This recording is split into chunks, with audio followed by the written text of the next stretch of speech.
आज की जो कहानी है वो उसका नाम क्या है? ईश्वर अच्छा ही करता है। एक बहुत ही प्रेरणादायक कहानी है। इसका अर्थ ये है कि ईश्वर जो भी करता है वो बहुत ही अच्छा करता है और आपके लिए ही करता है। तो इस कहानी को हम लोग पढ़ेंगे और समझेंगे कि ईश्वर कैसे जो भी करता है वो बहुत अच्छा करता है और इसका क्या अर्थ निकलता है ये भी हम लोग इस कहानी के माध्यम से समझेंगे।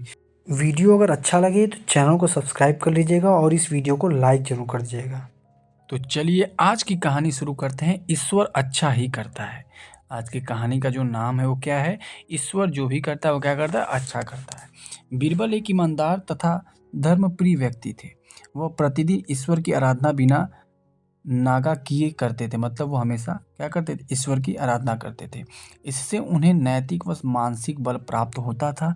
वह अक्सर कहा करते थे कि ईश्वर जो भी कुछ करता है मनुष्य के भले के लिए ही करता है। कभी कभी हमें ऐसा लगता है कि ईश्वर हम पर कृपा दृष्टि नहीं रखता, लेकिन ऐसा नहीं ऐसा लेकिन ऐसा होता नहीं। कभी कभी तो उसके वरदान को भी लोग साफ समझने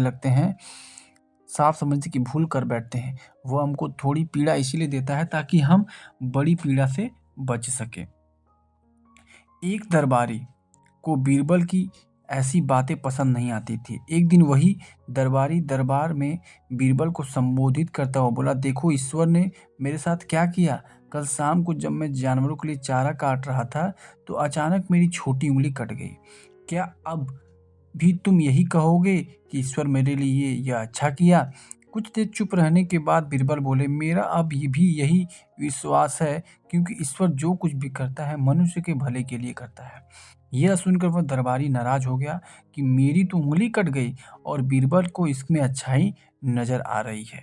मेरी पीड़ा तो जैसे नहीं कुछ भी नहीं। कुछ अन्य दरबारियों ने भी उसके सुर में सुर मिलाया।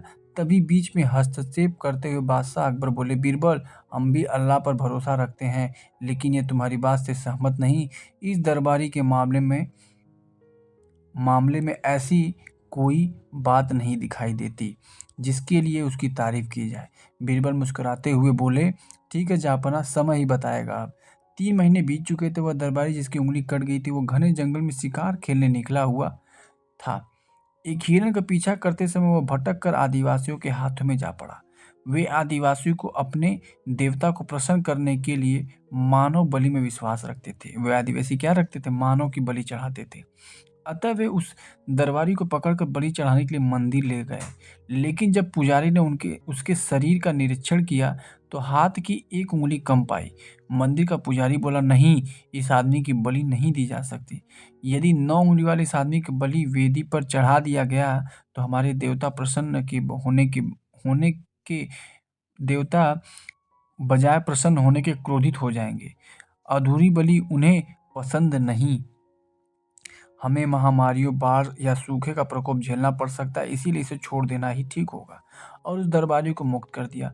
अगले दिन वह दरबारी दरबार में बीरबल के पास आकर रोने लगा।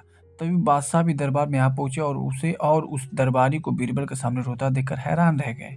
तुम्हें क्या हुआ? रो क्यों रहे? अकबर ने सवाल किया। जवाब में उस दरबारी, देखिए यहाँ पर रो रहा है वो, जवाब में दरबारी क्या कहता है। जवाब में उस उसे दरबारी ने अपनी आपबीती विस्तार से सुनाई। वह बोला, अब मुझे विश्वास हो गया कि ईश्वर जो कुछ भी करता है मनुष्य के भले के लिए ही करता है।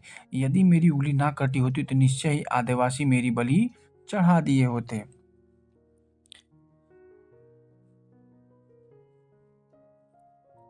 चढ़ा देते। इसीलिए मैं रो रहा हूँ। लेकिन ये आंसू खुशी के हैं। मैं खुश हूँ क्योंकि मैं जिंदा हूँ।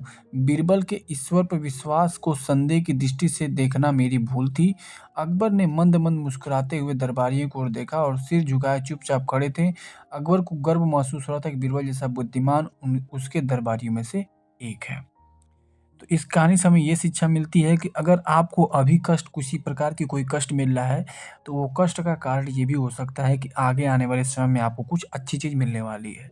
और यही जैसे उंगली उसकी कटी हुई थी तो उसकी प्राण जा सकते थे अगर उसकी उंगली नहीं कटी थी। तो उंगली कटने का कारण क्या हुआ? एक प्रकार से उंगली कटना उसके लिए अच्छा साबित हुआ।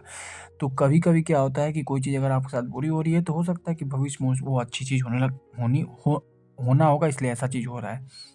तो उम्मीद करते हैं कहानी आपको अच्छी लगी होगी और ये कहानी का तात्पर्य भी आपको समझ में आया होगा कि कैसे ईश्वर जो भी करता है बहुत अच्छा करता है। इन्हीं सब बातों के साथ इस वीडियो को मैं समाप्त करता हूँ। अगर वीडियो अच्छी लगी है तो चैनल को क्या करना है, आप सभी को लाइक करना है, शेयर करना है और सब्सक्राइब भी ज़रूर कर लीजिएगा, ताकि मैं और अच्छे-अच्छे कहानी और अच्छे-अच्छे कंटेंट आपके लिए लाता रहूँ। Thank you so much. जय हिंद।